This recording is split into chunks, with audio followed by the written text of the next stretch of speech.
Good morning. Welcome to the forecast discussion for November 7th, 2012. And we have our first winter storm of the season. That's right, it's only November 7th, and we have our first winter storm after we had our hurricane. Interesting late fall pattern, that is for sure.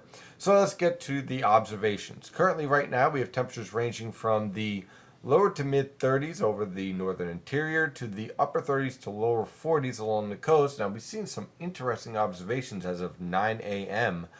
Let's see Atlantic City. Temperature is 37, dew point 33, and it's reporting snow. Now, the snow is not accumulating on the ground with temperatures around 37 degrees, but you could see how dynamic and cold this atmosphere really is, and it's a bit surprising to see snow falling in Atlantic City already. Now, I don't expect this to last much longer. It'll likely change over to rain, especially with the temperatures in the upper 30s and your dew point already above freezing, but it does tell you just how cold the mid-levels of the atmosphere really is. Also, we're seeing some rain getting into southern New Jersey and also moving into eastern and central Long Island. Notice along the coast, for the most part, we're in the upper 30s to lower 40s.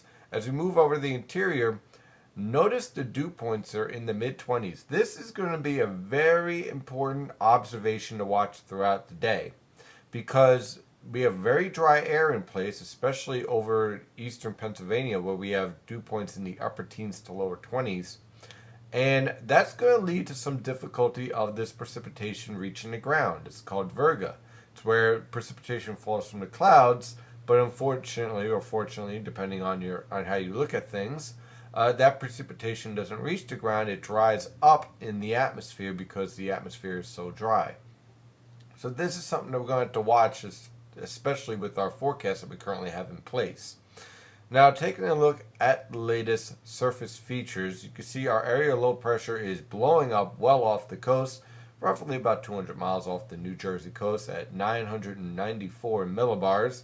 We have high pressure ridging down from northern New England down into the northern Mid-Atlantic. Now, again, if this was December or January, this would be almost a textbook setup for a powerful winter storm and heavy snowfall for much of the I-95 corridor. But remember, this is November, and beside the fact that it is November, the reason why that's important is because of the coastal waters here are still relatively warm.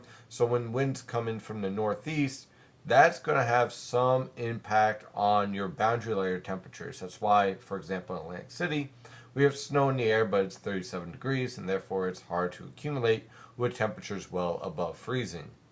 Taking a look at the pressure falls, this is via UCAR.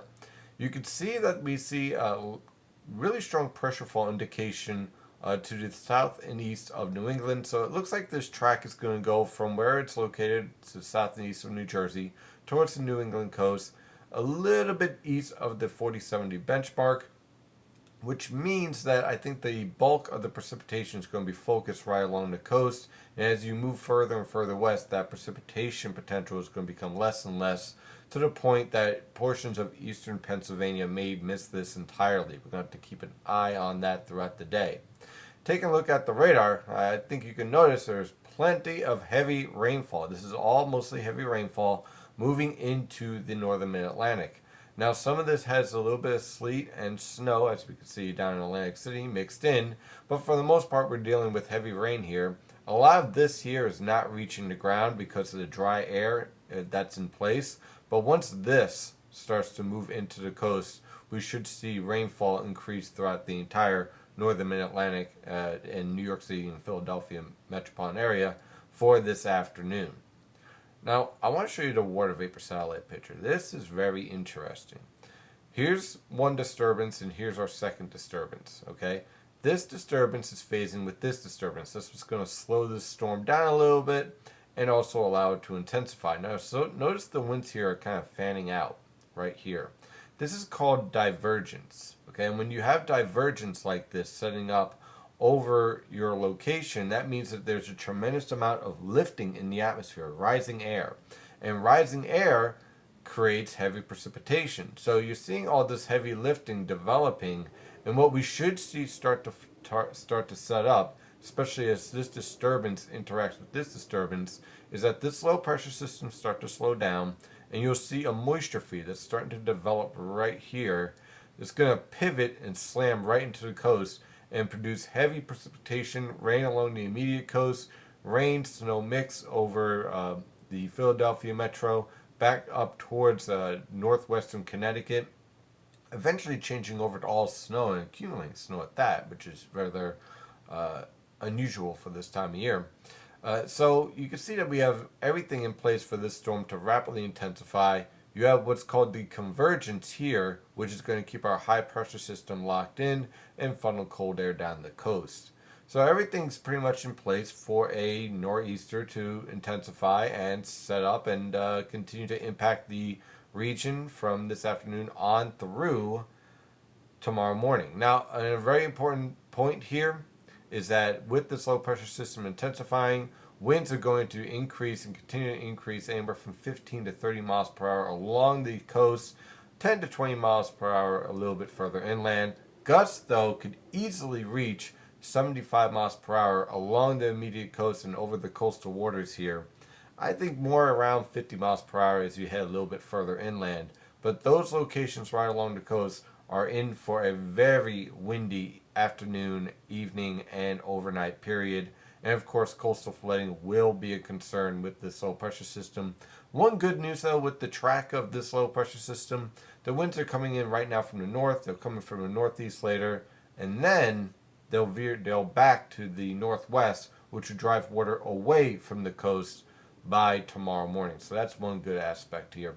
Looking at the infrared satellite picture, you can see all this bright colors here. This is intense lifting. This is convection thunderstorms over the warm sector of the storm. And all this right here is very strong lifting that's starting to intensify. You can see that it's starting to build back here as well. And you can see our moisture plumes starting to set up here also. And that's going to start to pivot as this storm and this storm phase into one storm over the New Jersey coastal waters later on this afternoon. Now, I'm using the European model guidance, but right now at this point, you really don't need to use the model guidance. This is all about nowcasting out and seeing exactly how this storm evolves. The good news is that once the storm kicks out, we start to move into a very comfortable pattern with high pressure and complete control, and that's going to mean temperatures rebounding back into the 50s and 60s by the time we get into this upcoming weekend. So let's get through this storm, and then we get a nice break with comfortable weather conditions, at least until our next Arctic cold front moves through next week. Okay, so let's break down this forecast here. Here's the latest forecast I have. This is, first of all, we'll go right along the coast looking for heavy rain for much of this event. Locally 1 to 2 inches of rain. We could see a trace of snow at the very end of this storm accumulate. Winds sustained at 15 to 30 miles per hour. Gusts, I have up to 50, but really that could get up to 75 in some isolated wind gusts. Minor to moderate coastal flooding will be a threat. 1 to 3 feet above high tide by tomorrow morning. Watch out, some locations could get up as high as 5 feet in some of your bays and where the water really converges in some of the inland bays in New Jersey. As we move a little bit further inland, we're looking at a trace to 2 inches of snow just to the north and west and right over New York City, back towards the coast of Connecticut, down through central New Jersey. Again, about a trace to 2 inches of snow can be expected mostly on cold surfaces and grassy surfaces. Rainfall amounts anywhere from a half an inch to an inch. Notice the drop off here because I think the best lifting is going to be right along the coast and off the coast. Sustained winds should range from 15 to 30 miles per hour. Gusts up to 50 miles per hour. A little bit further inland, this is where it gets interesting. I have snowfall amounts anywhere from 1 to 4 inches as the rain changes over to snow this evening. And that snow will accumulate on most surfaces as temperatures fall to around 32 degrees. Winds will again be sustained at 15 to 30 miles per hour. Gusts, though, a little bit lower, around 40 miles per hour, possibly up to 50 miles per hour. And then the jackpot, basically right along and to the west of the Delaware River. This includes Allentown, Bethlehem, Philadelphia, much of northwestern New Jersey. We could see as much as 6 inches of snow here. I think most locations are going to be around 3 inches. This is going to be tough to get to 6, but I'm keeping it up there just in case we get some what's called mesoscale banding. That's basically small scale type banding of snow bands or snow showers within the storm. Winds again sustained at 15 to 30 miles per hour, gusts over 45 miles per hour. Again, we're going to keep an eye on this area to see exactly how the storm evolves, but there is a lot of support right now for snowfall accumulation in this area, but a lot has to work out as far as the dry air not limiting the precipitation, and then the boundary layer, the surface, becoming cold enough to support accumulation. So this is a high bust potential. This is about 70% bust potential, as I've been saying since yesterday. But we're going to have to keep an eye on this. And then as we move further west, the snowfall totals decrease again about 1 to 4 inches. And then further west towards Scranton, Hazleton, Wilkes-Barre, and Harrisburg, we're looking only about a trace to 2 inches of snow, mostly in the form of snow showers. So this is a very complicated storm. It's one that we're going to keep an eye on. And I'll be having live coverage throughout the day at nynjpaweather.com and nynjpaweather on Twitter and Facebook throughout the day. Have an excellent day. Stay safe out there.